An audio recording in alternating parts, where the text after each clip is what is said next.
Ya son las 3 de la madrugada y no puedes dormir. Tu hija salió con su novio a disfrutar el rato, pero le dijiste que llegara antes del horario establecido. Tu inquietud hizo que fueras en coche a buscarla para descartar cualquier riesgo que pudiera ocurrir. Al llegar a la casa del novio, la madre te abrió la puerta. Tenía un trapeador lleno de líquido rojo y solo te dijo: ella intentó marcharse de este mundo por su cuenta y ahora está en el hospital.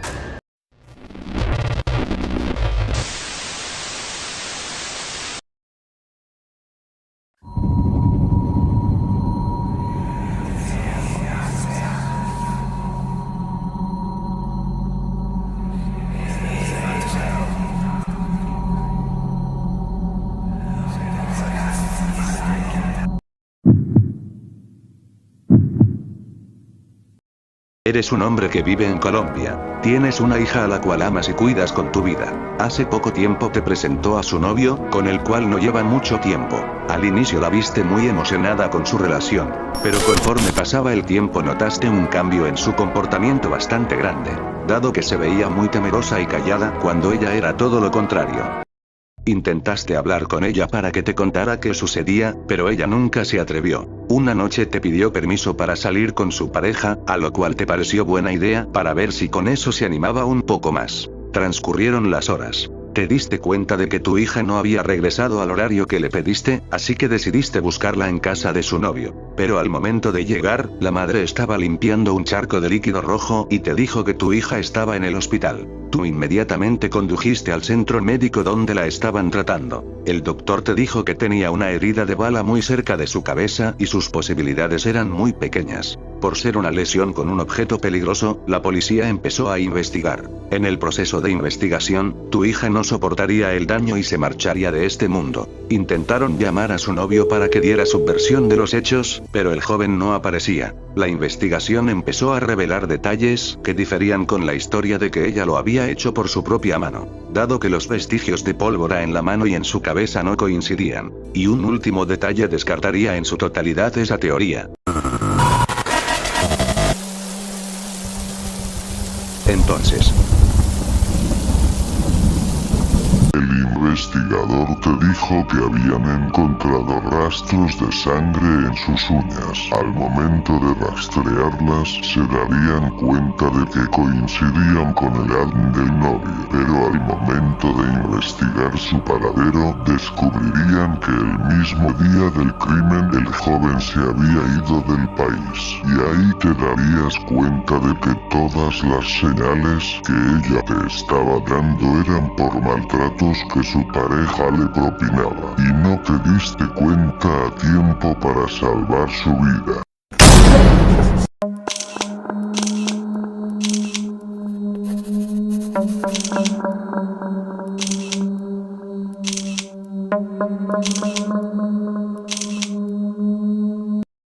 el crimen de Nancy Mestre, una joven de 18 años, ocurrió en la madrugada del 1 de enero de 1994 en Barranquilla, Colombia. A pesar de que inicialmente se creía que Nancy había intentado quitarse la vida, el informe de la policía determinó que su muerte fue causada por un disparo en el costado derecho de la cabeza. Los rastros de pólvora encontrados en la mano izquierda de Nancy no coincidían con la posición del disparo, y su cuerpo presentaba signos de maltrato y restos de piel en las uñas, lo que sugería un forcejeo antes de la... Además, Nancy fue trasladada a la clínica desnuda y envuelta en una sábana, lo cual levantó sospechas en su padre, Martín Mestre. En 1996, la justicia colombiana condenó a Jaime Saade en ausencia a 27 años de prisión por el crimen de Nancy Mestre. Sin embargo, Saade había huido del país el mismo día del y se había establecido en Brasil bajo una identidad falsa, utilizando el nombre Enrique dos Santos Abdalá. Allí, trabajó como médico, se casó con una brasileña y tuvo 2 hijos. No fue hasta 2020 que Saade fue identificado y capturado en Brasil gracias a un hombre que lo reconoció en un cartel de la Interpol y a las huellas dactilares que dejó en un vaso en un bar. Finalmente, el 18 de abril de 2023, la Corte Suprema de Brasil autorizó la extradición de Saade a Colombia para que cumpla la condena impuesta por el Nancy Mestre.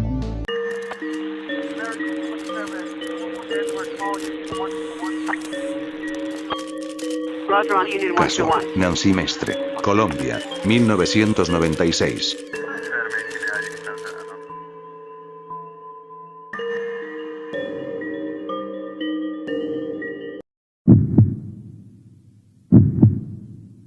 Eres un investigador que reside en Londres. El día de hoy recibiste una llamada informándote que una niña había desaparecido en la vivienda de sus progenitores. Acudiste en tu vehículo rápidamente a su hogar para indagar lo que había ocurrido. Al arribar, observaste a sus abuelos con semblante de preocupación.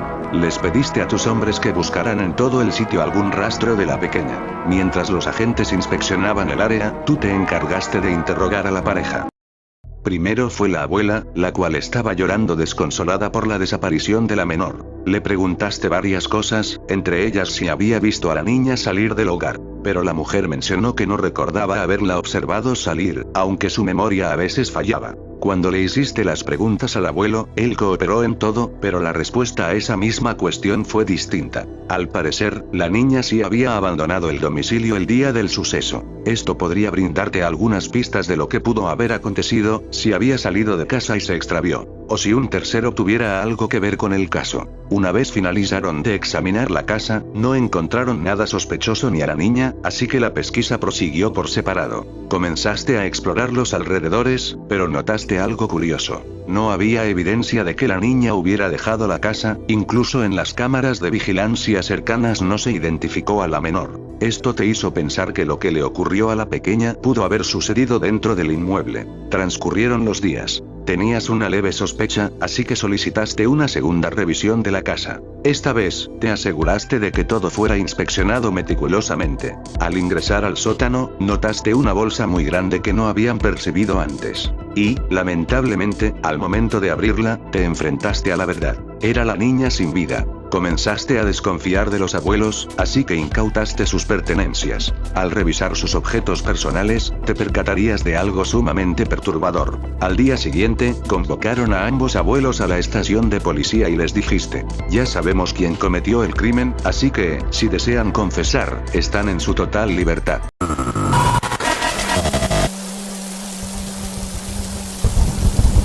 Entonces, el investigador le mencionó al compañero de la abuela que en su teléfono móvil había hallado fotos comprometedoras de la niña y que había un arma afilada que pertenecía al hombre con restos de líquido rojo de la pequeña. Aparentemente, el hombre intentó obligarla a hacer cosas que ella no deseaba y, al no ceder, decidió terminar con su existencia de manera definitiva.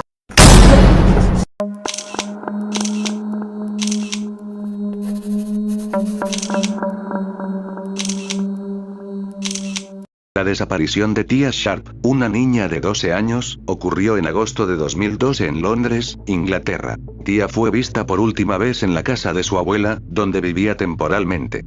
La desaparición provocó una búsqueda intensiva a nivel local y nacional, con la participación de la policía, voluntarios y medios de comunicación. Durante las primeras etapas de la investigación, se informó que Tia había salido de la casa para comprar zapatos, pero nunca regresó. El 10 de agosto de 2012, una semana después de su desaparición, el cuerpo de Tia fue encontrado en el ático de la casa de su abuela, envuelto en una bolsa de plástico. La policía admitió errores en la búsqueda inicial, ya que habían visitado la casa varias veces antes de encontrar el cuerpo. La tardanza en el hallazgo del cuerpo generó críticas y cuestionamientos sobre la efectividad de las investigaciones policiales en casos de desapariciones. Stuart Asell, la pareja de la abuela de Tia, fue arrestado y posteriormente acusado de su crimen. Durante el juicio, se reveló que Asell tenía antecedentes penales y había tomado fotografías explícitas de Tia antes de su fallecimiento. Inicialmente, Asell se declaró inocente, pero cambió su declaración a culpable durante el proceso judicial.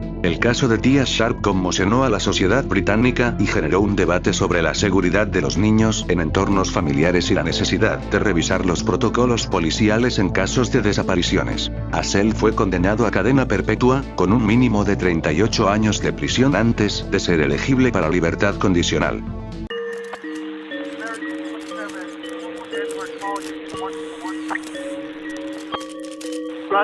Caso: Tia Sharp.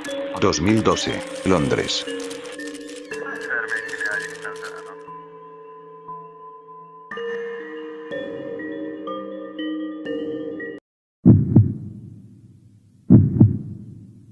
Eres una mujer que vive en México. Eres madre soltera y trabajas en un almacén de tu ciudad. El día de hoy has tenido una gran carga de trabajo puesto que el lugar se ha llenado de clientes. Por tal motivo, hoy te tocará salir de laborar más tarde de lo normal. Una vez terminaste con tu último cliente, cerraste el lugar y caminaste hasta tu casa. Eran horas de la noche y te preocupó que hubiera personas malintencionadas cerca de ti.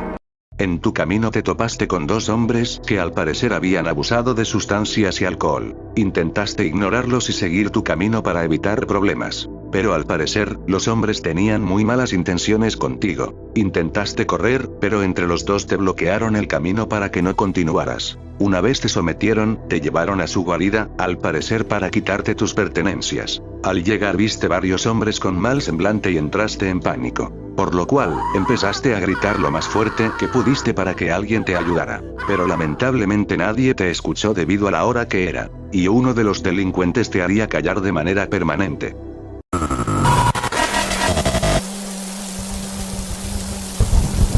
Entonces,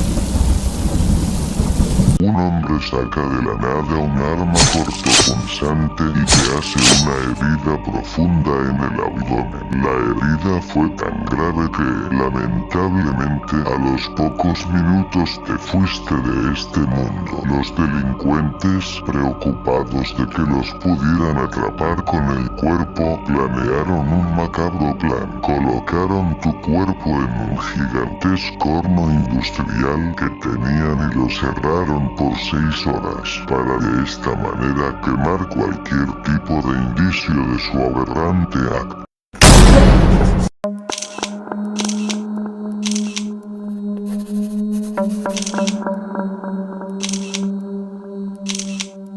María del Cristal Acevedo Gómez, una joven empleada de 29 años y madre soltera, desapareció en Aguascalientes, México. La Fiscalía General del Estado determinó que perdió la vida a causa de una herida con arma cortopunzante en el abdomen e incinerada en un horno para banquetes en una casa de la colonia España. Posteriormente, sus restos fueron arrojados en una alcantarilla. 5 individuos fueron arrestados como sospechosos por el delito de homicidio doloso calificado con las agravantes de premeditación, alevosía y ventaja. Los sospechosos consumían bebidas alcohólicas y sustancias en una casa donde se encontraba el horno para banquetes cuando decidieron salir a delinquir. Desafortunadamente, María del Cristal fue su víctima cuando regresaba a su domicilio después del trabajo. La joven fue sometida y llevada a la casa donde le quitaron la vida con un cuchillo. La búsqueda de María del Cristal se extendió hasta Jalisco, San Luis Potosí, Estado de México y Veracruz, pero sin resultados. Tras la detención de uno de los sospechosos, el Topo, se obtuvo información sobre la participación de los otros implicados en el crimen.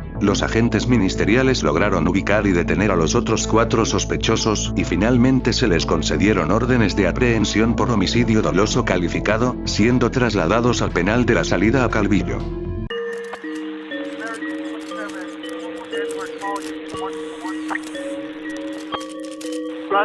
Casi, María Acevedo Gómez, 2014, México.